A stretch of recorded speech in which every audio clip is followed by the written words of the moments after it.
আমন্ত্রণ জানাচ্ছি আপডেট সংবাদে। শুরুতেই জানিয়ে দিব গুরুত্বপূর্ণ শিরোনাম, এরপরেই থাকবে বিস্তারিত। ইসরায়েলি হামলা জোরদার, আবাস হারানোর শঙ্কা গাজাবাসীর। এদিকে হামাস ইসরায়েল ভয়ঙ্কর মুখোমুখি যুদ্ধ চলছে। খান ইউনিসে পৌঁছেছে ইসরায়েলি ট্যাঙ্ক, মুখে দাঁড়িয়ে আছে হামাস যোদ্ধারা। আরও জানাবো গাজার যুদ্ধবিরতির প্রচেষ্টা অব্যাহত রয়েছে, জানালো কাতার। এদিকে ইউক্রেনের আকাশপথে একদিনের রাশিয়ার শতাধিক হামলা। হয় বাংলার টাকা দিন, না হলে বিদায় নিন, ভারতের প্রধানমন্ত্রী নরেন্দ্র মোদীকে ভয়ঙ্কর হুঁশিয়ারি মমতা বন্দ্যোপাধ্যায়ের। এবং সর্বশেষ জানিয়ে দিব জেলে বিচার কাজ চালানোর সিদ্ধান্তের বিরুদ্ধে আদালতে পাকিস্তানের সাবেক প্রধানমন্ত্রী ইমরান খানের আবেদন। শুনছিলেন সংবাদ শিরোনাম, এখন বিস্তারিত। তার আগে অনুরোধ থাকবে ভিডিওতে একটি লাইক দিন এবং কমেন্টস করে জানিয়ে দিন কোন জেলা থেকে বা কোথা থেকে আমাদের সঙ্গে যুক্ত রয়েছেন। ইসরায়েলি হামলা জোরদার, আবাস হারানোর শঙ্কা গাজাবাসীর। ইসরায়েলি সামরিক অভিযান দক্ষিণ গাজায় সম্প্রসারিত হওয়ায় অতীতের মতো স্থায়ীভাবে বাস্তুচ্যুত হওয়ার আশঙ্কা করেছে অনেক ফিলিস্তিনি। এদিকে দোহা সম্মেলনে অংশ নিয়ে জাতিসংঘ নিরাপত্তা পরিষদকে অকার্যকর আখ্যা দিয়েছেন মহাসচিব অ্যান্তোনিও গুতেরেস।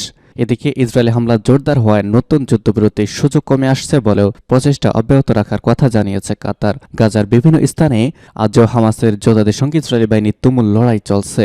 হামাসের সামরিক শাখা কাসেম ব্রিগেডস জানিয়েছে, উত্তর গাজার জাবালিয়া সমুদ্র শিবির ও আল ফালুজা এলাকায় ইসরায়েলি সেনাদের উপর হামলা চালিয়েছে তারা। আরেক সশস্ত্র গোষ্ঠী ইসলামিক জিহাদের সামরিক শাখা আল কুদস ব্রিগেডস খান ইউনিস শহরে ইসরায়েলি বাহিনীকে লক্ষ্য করে বোমা ছোড়ার কথা বলা হয়েছে। ইসরায়েল বেসামরিক লোকজনকে খান ইউনিসের কেন্দ্র থেকে সরে যাওয়ার নির্দেশ দিয়েছে। একজন সেনা কর্মকর্তা বলেছেন, তিনি চান না কঠিন লড়াইয়ের মধ্যে বেসামরিক নাগরিকরা সেখানে আটকা পড়ুক। খান ইউনিসের একজন প্রত্যক্ষদর্শী ক্রমাগত বোমা বর্ষণ এবং ভয়াবহ যুদ্ধের মধ্যে শহরের কেন্দ্রস্থলে সন্ত্রাস ও ভয়ের কথা বলেছেন। ইসরায়েলের সামরিক বাহিনীর প্রধান এর আগে তার সেনাদের আরও জোরে চাপ দিতে বলেছিলেন। তিনি বলেছেন, ইসরায়েলের শত্রু হামাসের গড়িয়ে যাওয়ার লক্ষণ দেখা যাচ্ছে। ইসরায়েলি অভিযানে গতকাল পর্যন্ত 18,000 মানুষ বা ফিলিস্তিনি নিহত হয়েছে। এর মধ্যে 12,000-এর বেশি শিশু এবং নারী রয়েছে এবং 7,000-এর বেশি শুধুই শিশু।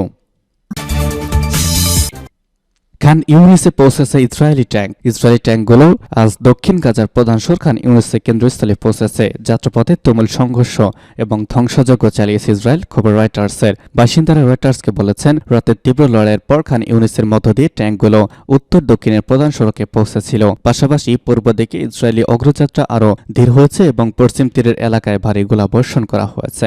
বিস্ফোরণের শব্দে কেঁপে উঠেছে এই অঞ্চল।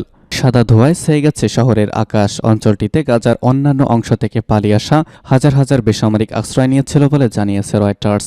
আজ সকাল হতে না হতেই সিটি সেন্টার থানার কাছে ক্রমাগত মেশিনগান থেকে গুলি ছোড়ার শব্দ শোনা গেছে। গাধার গাড়িতে চড়ে একটি বৃদ্ধ নারী এবং একটি মেয়ে ছাড়া পুরো রাস্তা নির্জন ছিল। গাজা শহর থেকে বাস্তুচ্যুত হওয়া ও খান ইউনিসে আশ্রয় নেওয়া 4 সন্তানের একজন বাবা রয়টার্সকে বলেছেন, সবচেয়ে ভয়ঙ্কর রাতগুলোর মধ্যে একটি কাটিয়েছে। প্রতিরোধ খুব শক্তিশালী ছিল।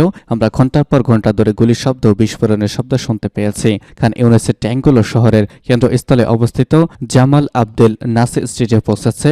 স্নাইপাররা ওই এলাকার ভবনে অবস্থান নিয়েছে। সম্প্রতি যুদ্ধবিরতি বন্ধ না হওয়ার পরপরই খান ইউনিসে তাণ্ডব চালাতে শুরু করেছে ইসরায়েল। হামাস যোদ্ধাদের নিশ্চিহ্ন করার জন্য 3 মাস ধরে চলছে তাদের এই অভিযান দক্ষিণ গাজার অর্ধেকের বেশি এলাকায় প্রসারিত করেছে। আন্তর্জাতিক সাহায্য সংস্থাগুলো বলছে, এর ফলে ছিটমহলে 23 লাখ মানুষের আশ্রয় নেওয়ার কোনো জায়গায় রইল না। গাজায় যুদ্ধবিরতির প্রচেষ্টা অব্যাহত রয়েছে বলছে কাতার। কাতারের প্রধানমন্ত্রী রবিবার বলেছেন, ইসরায়েলের চলমান বোমাবর্ষণ সত্ত্বেও গাজা একটি নতুন যুদ্ধবিরতি নিশ্চিত করতে এবং হামাসের হাতে আটক আরব জঙ্গিদের মুক্ত করতে মধ্যস্থতার প্রচেষ্টা অব্যাহত রয়েছে। বার্তা সংস্থা এএফপি এক প্রতিবেদনে তথ্য জানিয়েছে। প্রতিবেদন অনুসারে দোহা ফোরামকে কাতারের প্রধানমন্ত্রী শেখ মোহাম্মদ বিন আব্দুল রহমান আল থানি বলেছেন, দেশ হিসেবে কাতারের অংশীদারদের সঙ্গে আমাদের প্রচেষ্টা অব্যাহত রয়েছে। আমরা হাল ছাড়ছি না। বোমাবর্ষণের ধারাবাহিকতা আমাদের জন্য এই সুযোগকে সংকুচিত করেছে। 7 অক্টোবর ইসরায়েল একটি নজিরবিহীন হামলা চালায় ফিলিস্তিনি সশস্ত্র গোষ্ঠী হামাস। এরপর হামাসের বিরুদ্ধে ইসরায়েল যুদ্ধ ঘোষণা করে। ইসরায়েলি পরিসংখ্যান অনুসারে সশস্ত্র গোষ্ঠীটির হামলায় 1400 জন ইহুদি নিহত এবং 250 জন জিম্মি হয়। অন্যদিকে হামাস পরিচালিত স্বাস্থ্য মন্ত্রণালয় অনুসারে ইসরায়েলি আক্রমণে গাজায় কমপক্ষে 18,000 মানুষ নিহত হয়েছে, যাদের মধ্যে অনেক নারী এবং শিশু রয়েছে। যুদ্ধবিরতির আলোচনায় কাতার একটি গুরুত্বপূর্ণ মধ্যস্থতাকারী হিসেবে ভূমিকা পালন করছে। আলোচনার ফলস্বরূপ 7 দিনের যুদ্ধবিরতি হয়েছিল। এ মাসের শুরুতে বিরতিটি শেষ না হওয়া পর্যন্ত ফিলিস্তিনি বন্দী এবং মানবিক সহায়তায় বিনিময়ে ইসরায়েলি জিম্মিদের মুক্তি দিয়েছিল হামাস। ইউক্রেনের আকাশপথে একদিনে রাশিয়ার শতাধিক হামলা। ইউক্রেনের বিভিন্ন অঞ্চলে 24 ঘন্টার মধ্যে আকাশপথে 100টির বেশি হামলা চালিয়েছে রাশিয়ার সামরিক বাহিনী। ইউক্রেনের সশস্ত্র বাহিনী সামাজিক যোগাযোগ মাধ্যমে এই তথ্য জানিয়েছে খবর এএফপি এর। আকাশপথে হামলার বর্ণনা দিতে গিয়ে ইউক্রেনের বাহিনী বলেছে, দেশটির সামরিক বাহিনীর বিভিন্ন স্থাপনা ও জনবসতিপূর্ণ এলাকায় রুশ বাহিনী 28টি ক্ষেপণাস্ত্র ছুড়েছে, 27 বার বিমান হামলা চালানো হয়েছে, এছাড়া রকেট হামলা চালানো হয়েছে 59 বার।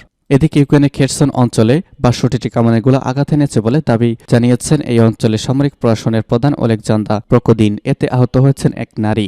খেরসনের বেরিস্লাভ শহর কর্তৃপক্ষ জানিয়েছে, রুশ ড্রোন থেকে ফেলা বোমা আঘাতে বেসামরিক এক ব্যক্তি নিহত হয়েছেন, আহত হয়েছেন আরও একজন।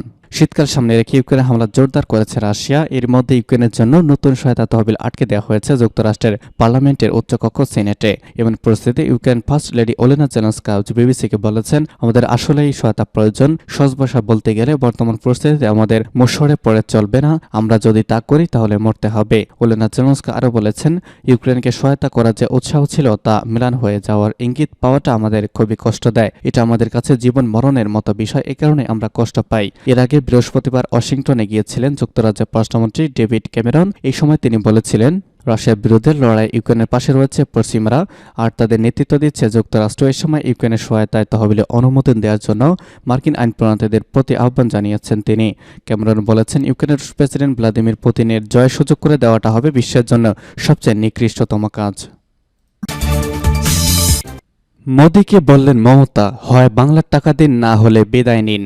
পশ্চিমবঙ্গের মুখ্যমন্ত্রী ও তৃণমূল সভানেত্রী মমতা বন্দ্যোপাধ্যায় প্রধানমন্ত্রী নরেন্দ্র মোদীর নেতৃত্বাধীন কেন্দ্রীয় সরকারের তীব্র সমালোচনা করে তাদের বিরুদ্ধে বাংলাকে বঞ্চনা এবং প্রতিশ্রুতি ভঙ্গের অভিযোগে সোচ্চার হয়েছেন। তিনি রবিবার আলিপুর দুয়ারে বিভিন্ন প্রকল্পের উদ্বোধন, শিল্পবিন্যাস ও পরিষেবা প্রদান অনুষ্ঠানে বক্তব্য রাখার সময় বলেছেন, গরিবদের জন্য আমরা যে বাংলার বাড়ি তৈরি করেছিলাম তার টাকা কেন্দ্রীয় সরকার বন্ধ করে দিয়েছে। এটা তাদের টাকা নয়, বর্তমানে এটাই ট্যাক্স, সেটা হলো জিএসটি। আমাদের রাজ্য থেকে এসব ট্যাক্স কেন্দ্রীয় সরকার তুলে নিয়ে যায়। আগে রাজ্য সরকারের ট্যাক্স তোলার অধিকার ছিল। ওরা 100 দিনের কাজ প্রকল্পে টাকা দিচ্ছে না, রাস্তা তৈরি করার কাজ টাকা দিচ্ছে না। এখান থেকে যে ট্যাক্স তুলে নিয়ে যাওয়া হচ্ছে কেন্দ্রীয় সরকার তা থেকে আমাদের অংশ দিচ্ছে না। কেন্দ্রীয় সরকারের বিরুদ্ধে হুঁশিয়ার সুরে মমতা বলেছেন, আগামীতেও আমিও দিল্লি যাচ্ছি। 18 থেকে 20 তারিখের মধ্যে আমি প্রধানমন্ত্রীর কাছে সময় চেয়েছি, বলবো আমাদের টাকা দিন, না হয় নয়তো সরকার বদলে দিন, গরিব মানুষের টাকা দিন, না হলে বিদায় নিন। সূত্র পার্স টুডে। এবং সর্বশেষ জানিয়ে দিব, জেলে বিচার কাজ চালানোর সিদ্ধান্তের বিরুদ্ধে আদালতে ইমরান খানের আবেদন। পাকিস্তান নির্বাচন কমিশনের দায়ের করা এক অবমাননার মামলায় কারাগারে বিচার শুরুর সিদ্ধান্তের বিরুদ্ধে লাহোর হাইকোর্ট পিটিশন করেছেন ইমরান খান। গতকাল কারাবন্দী ইমরানের পক্ষ থেকে আবেদনটি আদালতে জমা দেওয়া হয়েছে। পিটিশনে বলা হয়েছে, গত 30 নভেম্বর পাকিস্তানি নির্বাচন কমিশন ইসিপি সিদ্ধান্ত নিয়েছে আদিয়ালা জেলেই ইমরান খানের বিরুদ্ধে বিচার কাজ চালানো হবে। নিরাপত্তাজনিত উদ্বেগের কথা বলে সিদ্ধান্ত নেওয়া হয়েছে, তবে নিরাপত্তাজনিত উদ্বেগগুলো কি তা সুনির্দিষ্ট করে উল্লেখ করা হয়নি। ইমরান খান আদিয়ালা জেলে বন্দী আছেন। ইমরান খানের পিটিশন বলা হয়েছে, কারাগারে বিচার করা হলে আবেদনকারী তথা ইমরান খান যে মৌলিক কয়েকটি অধিকার ক্ষুণ্ণ হবে তা নির্বাচন কমিশন বিবেচনায় নেয়নি। এতে আরো বলা হয়েছে, নির্বাচন কমিশন ভেবেছে তারা গোপনে এবং জেলের ভেতরে বিচার কার্যক্রম চালানোর নির্দেশ দিতে পারে, যা ভুলের ধারণা। এভাবে বিচার কাজ চালানো যায় না। জেলে বিচার কাজ চালাতে হলে সুনির্দিষ্ট এখতিয়ার সম্পন্ন ব্যক্তি বা প্রতিষ্ঠানের অনুমোদন লাগে। পিটিশনে আরো বলা হয়েছে, কারাগারে বিচার কাজ চালানো যে সংবিধানের 10 ধারার লঙ্ঘন তা পাকিস্তানি নির্বাচন কমিশন বিবেচনা